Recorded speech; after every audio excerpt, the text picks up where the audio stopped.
What's going on, everybody? King of Dragons 5000 here, coming at you with another figure review. Today we'll be having a look at the Marvel Legends Avengers Infinity War Ebony Maw. Here we do have Ebony Maw in the packaging. Even though he is part of the Endgame series, he is still listed as the Infinity War version. Really strange, but anyway, what we're going to do now is take a little break, get him opened up, and then we'll have a better look at the figure inside. So stay tuned, everyone. And so here we have Ebony Maw posed and out of the packaging. Before we have a look at the figure, let's take a look at what he comes with. Ebony Maw here does come with one accessory, which is the Build-A-Figure piece for Thanos. He does come with a left leg, which we'll have a better look at when Thanos is all put together. But other than that, Ebony Maw doesn't come with anything else. No alternate hands, no other accessories. I would have liked to see some alternate hands here, but unfortunately that is not the case. But he's still a nice looking figure, so what we're going to do now is actually take a closer look at Ebony Maw. And so here we have a closer look at Ebony Maw, and they did a really good job sculpting his face, although it doesn't feel 100% movie accurate.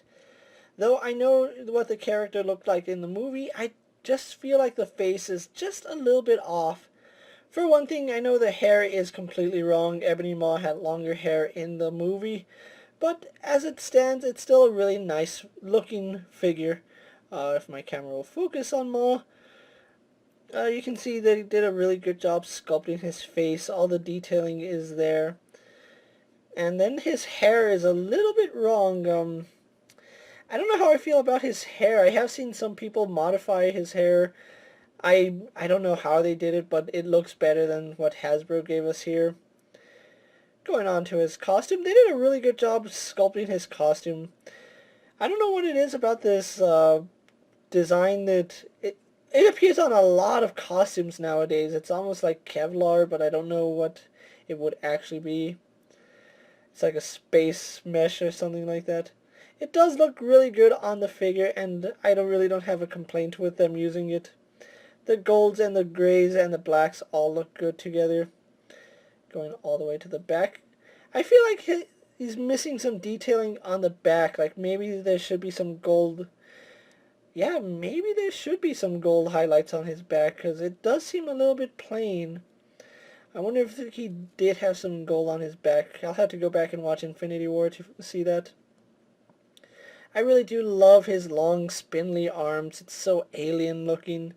And you can see he does have some rings on his fingers. Just done really nicely. Same on this hand, we have some more fingers. So they did a good job with Ebony Maw here.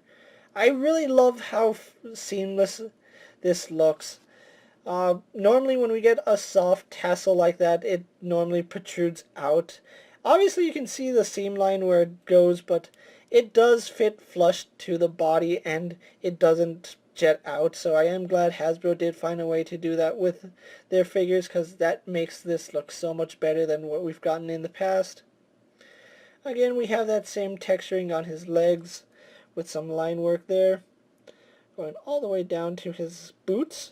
His boots almost look like wrappings, but they're not actually leg wrappings, they're actual boots.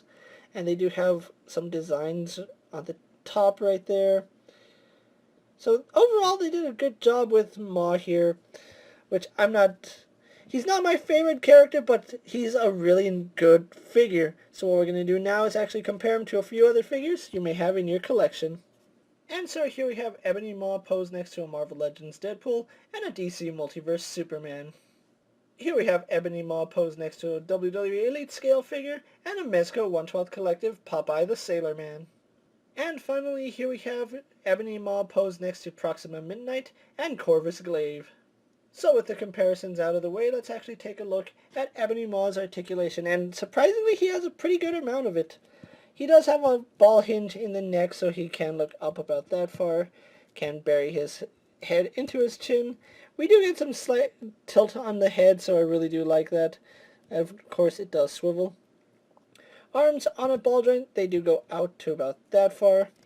They do a full 360. I like that his shirt here is softer plastic, because it does allow to get out of the way whenever you rotate his arm. It does still jet it out to the side, but it's not as drastic as we've seen in the past. Ebony Maw here has one of the worst bicep swivels I have seen in a Marvel Legends figure in a long time.